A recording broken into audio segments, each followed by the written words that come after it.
Welcome to the Mike Less Farmhand Mike YouTube channel. A farming and outdoor channel that I started in 2012 that now has over 1,600 videos and thanks to you has over 180,000 subscribers with 100+ million total views and over 12 million hours of total watch time. I am filming and uploading new content all the time, so come along for the ride. In this video, I am out with a farm near Mount Sterling, Ohio, as they are harvesting their 2024 corn crop. I shot this video one evening after the Ohio Farm Science Review, so this video was shot back in September. I've done some other videos with this farm. I recently posted one of them harvesting soybeans. In this video, you're going to see them harvesting corn using their 3 John Deere X9 1000 combines, all with 12-row folding corn heads. Also in the video, they are running 2 Case International 555 quad track tractors pulling Brent 1398 grain carts. And for corn, they also run their John Deere 8370R pulling a J&M 1111 cart. If you missed the soybean harvest video I did with these guys, I'll put the link to it at the end of this video. I didn't get all the footage I wanted to out here. They had a little trouble back at their grain bin with one of the tubes getting plugged up and they had to stop harvesting until they got that fixed. It was almost dark. But anyways, I think I got enough to make a pretty good video here. This is mostly a drone video just because of the way things worked out. And because of the way things worked out, when everyone had to stop and go back to the farm to get the problem corrected back at the elevator, I did get some footage back there. I also got to climb up on top as they were working on that, so I got some pretty nice shots of their grain setup at the end of this video. This part of Ohio was very, very dry through the summer, the growing season here, so they probably started harvest just a little bit early, but the corn was really dry. Yields were fairly decent for as dry as it's been, so they got a good start at it and never really had to stop from the beginning all the way to the end. Really didn't have much for weather delays this year either. In the soybean harvest video, somebody had commented asking why they have a 3-point hitch on their one quad track. They also use that tractor to plant with, and the planter hookup requires a 3-point hookup. With that said, let's turn this over, listen to the sounds of the machine, and watch these guys harvest their 2024 corn crop.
be in the video? You're not going to be on YouTube?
I'm now back at their main farm. They were just shelling a few miles from here. Anyways, they got two bin setups, one for corn and then one down the road for their soybeans. This here is their corn setup. Now, I did a video with these guys a couple years ago in corn, and they was just putting in the second dryer. It wasn't running yet. Now they got both dryers hooked up, so we're just going to fly around here and look, but they have approximately enough storage here for 835,000 bushel. They were switching bins when I got here, and apparently one of the tubes was plugged up. That's why they had to stop. Anyways, I'm going to climb up on top here. They're working on getting that cleared out. Once they get that cleared out, they can unload some trucks. And then it was about dark, so we never did make it back to the field.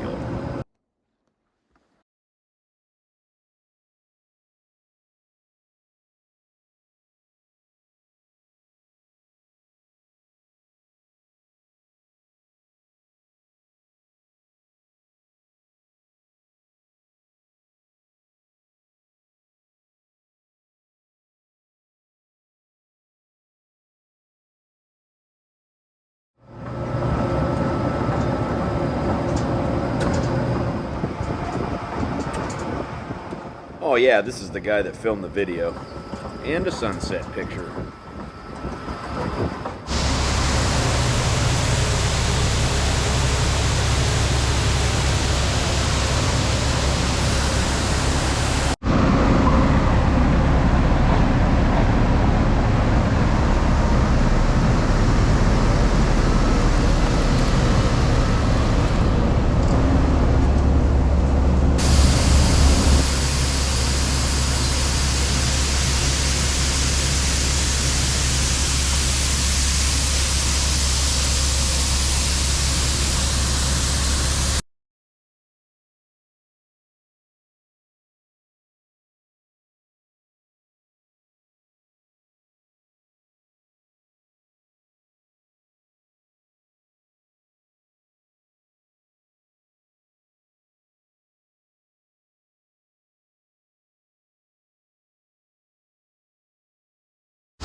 That's going to do it for this video. Feel free to go down there and click on that like button, leave a comment. If you're new to my channel, please hit that subscribe button and check back often. I'm always filming, editing, uploading new content for my YouTube channel. And you can also follow me along on Instagram, Facebook, and TikTok at Farmhand Mike. As always, thank you for watching and supporting my YouTube channel.